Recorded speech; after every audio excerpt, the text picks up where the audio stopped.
Assalamualaikum, halo teman-teman Senang Sinau. Jumpa kembali dengan kami tentunya di channel Senang Sinau yang selalu berbagi hal-hal yang positif tentunya. Nah, bagi teman-teman yang belum klik tombol subscribe-nya nih, silahkan klik tombol subscribe-nya terlebih dahulu dan aktifkan tanda lonceng. Saya hitung 1-3, silahkan klik tombol subscribe-nya ya. 1, 2, 3. Oke, terima kasih untuk teman-teman yang sudah klik tombol subscribe. Saya doakan semoga selalu diberikan kesehatan, kelancaran dalam segala usaha, kegiatan, dan aktivitasnya, dan selalu diberikan rezeki serta umur yang panjang. Bagi teman-teman yang belum subscribe, tenang saja, silahkan klik tombol subscribe-nya ya. Oke, kali ini kami akan membagikan sebuah hal yang tentunya akan bermanfaat untuk kita semua. Perhatikan dengan seksama. Perempuan yang bernama Lumaida Agustina Bruto kelahiran 30 Agustus 1996 yang sekarang bekerja pegawai muda di Pakpak Barat. Di umur 6 tahun waktu memaksa untuk bersekolah, namun keadaan tidak mengizinkan di mana kakak dan abangku masih bersekolah dan berkuliah di jenjang yang lebih tinggi.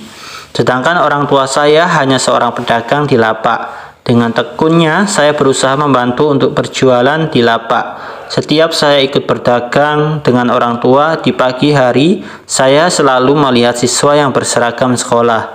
Melihat teman-teman yang bersekolah membuat saya ingin sekali untuk bersekolah. Hari demi hari, saya lewati berjualan dengan orang tua, dan pada suatu waktu, mama saya melihat saya meneteskan air mata. "Nak, kamu sedang apa?" tanya mama dengan sangat lembut. "Saat ini aku ingin sekali bersekolah, Ma," jawabku. "Nak, minggu depan kita ke sekolah mendaftarkan namamu ya," kata mama. Hore, aku bersorak senang dan bahagia. Setelah kulalui semuanya tidak terasa. Aku sudah duduk di kelas 4, pembiayaan sekolahku sudah berkurang. Karena sedang wisuda, hingga pada saatnya aku ikut berdagang dengan orang tua. Dagangan kami habis tidak seperti biasanya, dan saya pun setiap harinya pulang sekolah langsung ke lapak dagang bersama orang tua. Setiap harinya hingga tidak terasa saya duduk di bangku kelas 6 SD. Masa SMP di mana abang sudah bekerja, kakak saya wisuda. Jarak rumah ke sekolah 3 km. Setiap harinya saya selalu naik bus sekolah. Masa SMP juga orang tua saya masih tetap penjual. Saya sendiri masih membantu orang tua setiap pulang sekolah.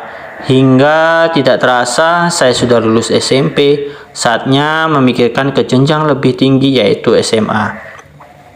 Masa SMA, orang tua saya juga berasih berdagang. Walaupun abang dan kakak saya sudah bekerja, di mana di masa SMA saya tidak ikut lagi berdagang seperti yang saya lakukan di masa-masa SD hingga SMP. Karena saya mengikuti bimbel hingga fokus SNMPTN. Ingin mengambil jurusan FKM Fakultas Kesehatan Masyarakat. Tidak terasa saya sudah duduk di bangku kelas 3 SMA. Sosialisasi masuk perguruan tinggi sudah mulai muncul dari berbagai universitas. Ketika sosialisasi dari Universitas Sriwijaya datang, membuat saya semakin tertarik mengambil jurusan FKM tersebut.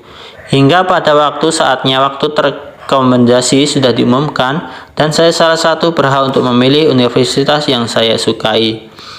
Hingga saya memilih Universitas Sriwijaya dengan jurusan FKM. Tibalah pengumuman kelulusan SNMPTN, dan ternyata nama saya tidak terdaftar. Di masa itulah saya merasa sedih, marah, dan kecewa. Orang tua pun berkata, "Nak, kamu tidak boleh putus asa gitu saja. Kamu pasti bisa dengan cara yang lain."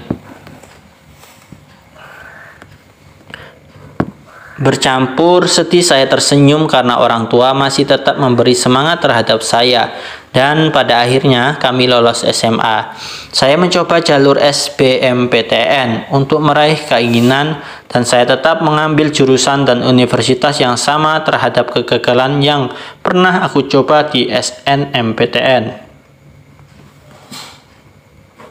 Hingga saya masuk dan terdaftar sebagai mahasiswa Fakultas Kesehatan Masyarakat di Universitas Sriwijaya. Pada saat itu aku pulang ke rumah dengan gairahnya saya menjumpai orang tua. Ke tempat lapak jualan memberitahukan atas terdaftar nama saya sebagai mahasiswa Universitas Sriwijaya. Bahagia itulah yang saya rasakan saat itu. Dan dengan semangatnya orang tua, semangat memberangkatkan aku ke Palembang walaupun ekonomi pas-pasan. Perlahan waktu 8 semester kulalui ataupun selama 4 tahun saya dirantau orang sekolah demi cita-cita saya. Hingga tiba saatnya ya saya wisuda kedua orang tua dan abang kakak saya menghadiri wisuda saya. Ya begitulah kisah saya. Saya menetap di Palembang mencari pekerjaan hingga selama 5 bulan saya tidak mendapatkan pekerjaan. Hingga saya bekerja sebagai seorang pekerja di rumah makan. Halima 1 tahun saya tidak pernah putus asa walaupun pekerjaan saya seperti ini hingga saya berpikir untuk pulang ke daerah asal saya yaitu Pak Barat. Di situ saya masih belum memiliki pekerjaan hingga ada pelamaran CPNS. Saya mendaftar dan puji Tuhan saya diterima sebagai pegawai rumah sakit. Saya pun sudah bisa membantu orang tua. Mereka tidak berjualan lagi. Puji Tuhan sampai saat ini saya masih tetap bekerja. Begitulah kisah kehidupan saya hingga sekarang. Itulah sebuah kisah yang berjudul Kerja Keras Menghasilkan Buah yang Manis yang ditulis oleh Rizky Sanita Padang. Semoga kisah ini dapat menginspirasi kita semua untuk terus semangat dalam menjalankan kehidupan ini. Terima kasih. Assalamualaikum warahmatullahi wabarakatuh.